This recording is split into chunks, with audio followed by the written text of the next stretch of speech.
Hi and welcome back to Bike Speeds. This week we're going to service this Giant Propel. There's a lot going on in this service. We're going to replace the handlebar tape, we're going to address a loose derailleur hanger, we're going to sort out the cable routing on the front derailleur which was incorrect and a problem with that derailleur, and one or two other little details that really made a huge difference to this bike, even though on the face value of this you can see has done next to no mileage at all. So this bike was probably put together slightly incorrectly, but we're going to address it all with this service and really bring this bike back up to speed and put it into tip-top condition. So as with all the servicing, we're going to take off all the components, we're going to assess the bike as I'm taking it apart, so I'm weighing things up all the time as I'm doing a job like this and aiming to resolve all the little things that I find along the way. You can see here from this cassette, very little mileage, a little bit of road film building up on there, so we'll put that through the ultrasonic cleaner. You can see on this rear derailleur how there's a lot of dust on it, and we're also going to address this issue. This outer on this rear derailleur is very prone, because it's so short, to deteriorating and breaking up along the way, so we're going to actually swap that out.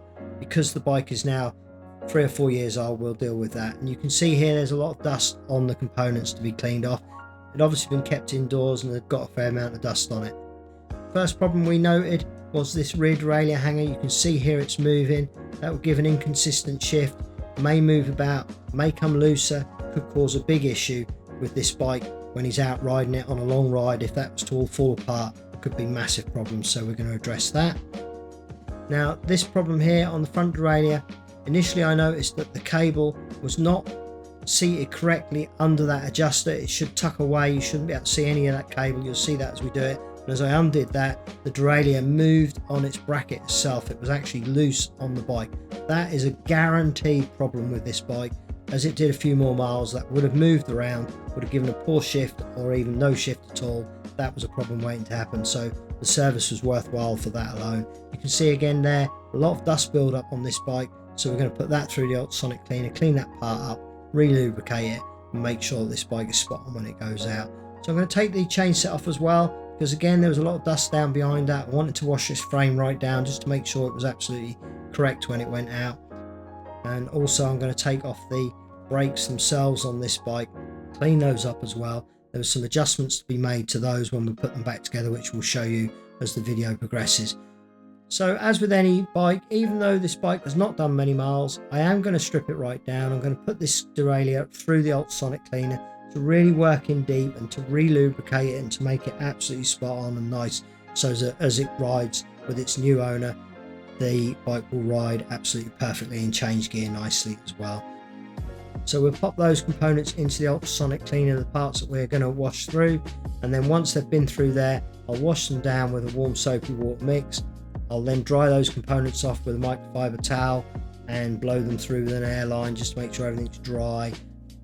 So we've done the front and rear derailleurs, the jockey wheels, which we didn't show on this. We don't always show everything we're doing along the way with the bike, but we've cleaned out the jockey wheels, chain set, front and rear derailleur, cassette, and the chain, and the brakes themselves, just to make sure that everything's nice and clean before we re-lubricate. So we're just cleaning that cassette up now, getting that all washed down.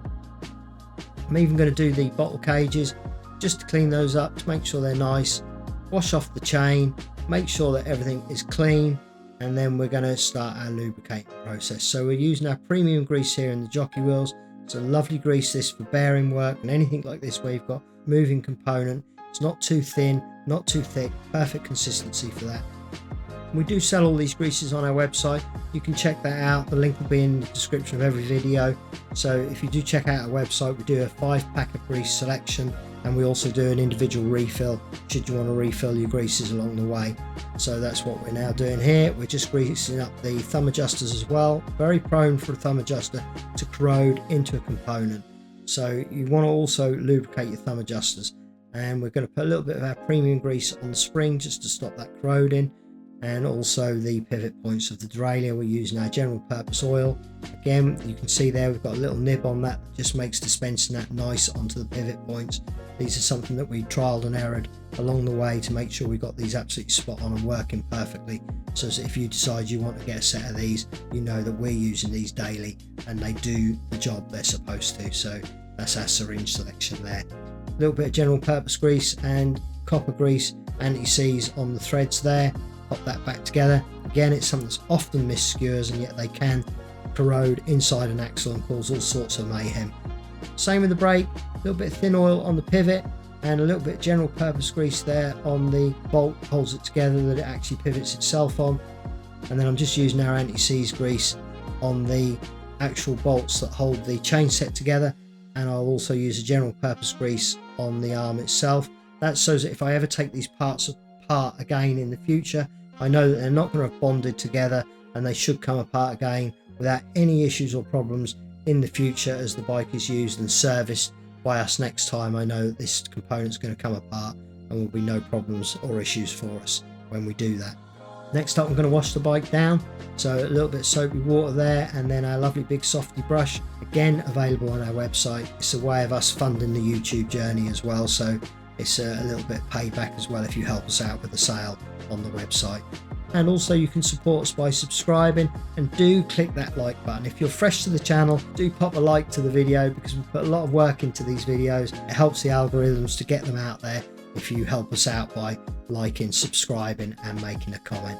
So once we've washed that down, and then also wash the wheels. I tend to wash the wheels down like this because I can feel a lot about a wheel just by washing it down. I can spot problems with the wheel as well, again by washing it down. And then I'm just using a little bit of general purpose grease on the hub itself before I put the cassette on. Again, I'm always trying to future-proof my servicing to stop problems down the line and problems that can happen with the bike between servicing with corrosion. Next up, I'm going to align the logo on the tyre with the valve. I did this front and rear, but I also, on the front tyre, not only did I align that valve, I actually turned the tyre around. When you see the before and after shots on this bike, note the very first one, which is a wide shot of the bike. Note the logos on the wheels themselves. The front wheel, I could have turned that round just with the skewer, but I didn't. I turned the tyre around because that allowed the logos on the wheel itself to line up both sides. The front tyre was actually incorrect. Next up, I'm going to remove this mirror that was in the end of the handlebars. That was a request of the customer to remove that and to put new bar tape on. So that's the next problem that we're going to address here. Now, I actually left this original sticky that was on the bar tape because that would actually assist my own bar tape to really grip those handlebars nicely. So I left that on there and re-put on a new bar tape. That's a slightly thicker tape than he had, so it's a little bit softer to the touch. So he should find the riding experience a little bit more comfortable on the hoods of this bike. Nicely finished off, making sure that the tail is underneath the handlebars so you don't see that from the top. We had to actually tap in the ends on this one. They were quite tight to go in. And then again, premium grease on the shaft of the axle to the chain set. Pop that all back together. Now, as I've mentioned in previous videos, I tend to torque all the parts of the bottom bracket area and the front derailleur. I torque as I put them on the bike to make sure that they're absolutely in their final set position before I do any adjustments to the front derailleur, and then I'll go through the entire bike and torque it. So now you can see I'm just rerouting that cable into the correct spot on that front derailleur so that you don't see that cable as you did. Again, if you see on the before and afters, you'll see that cable was not routed correctly originally. So we just pop that in there, and then we also torque that front derailleur to make sure it's not moving. And now we're going to address this loose rear derailleur hanger. You can see it's just a case of turning the Allen bolts that hold that together to make sure that's nice and tight. And then we're going to also replace that tail of the outer of that rear derailleur. There's nothing wrong with the cables themselves, but as I say, that was a preventative measure just to stop that, which always fails. So we'll put a new one in there initially to make sure it doesn't fail too soon. Next up, we're going to put on the rear brakes. You can see there I'm using that fresh copper grease on the threads of the bolts that hold that together. Again, we live in quite a salty area here. We're on the coast, so there's a lot of salt in the air, and it's important to make sure that all the bolts are treated. So again, I'm using copper grease in the threads of these bottle cages just to stop those corroding. Will make my job easier if ever I need to take those bottle cages off and stop that corrosion getting in there. On go the wheels, and once the wheels are on, we can get the chain on, which, as you know, has been through the ultrasonic cleaner. So that's now looking as good as new, and then we can adjust the gears themselves. So a couple of little adjustments on the thumb adjuster to make sure that the rear is working nicely.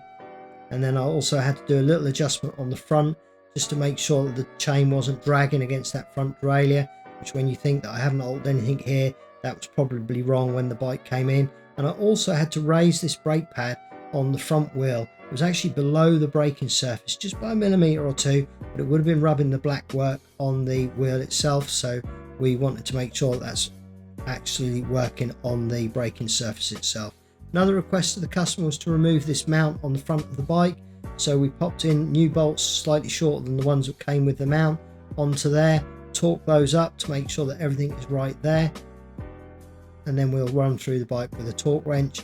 And first of all, we do the brake hoods themselves, make sure they're right. They're often loose on most bikes that we service, and this didn't really show out very well on camera, but all of these spacers and this cap were actually at an angle on this handlebar, so we actually undid this and squared those up. I don't quite know how they would have ended up like that, but they had turns, and we just squared those back up and then tightened everything up before torquing those two bolts there as well on the steerer tube to make sure they were absolutely spot on.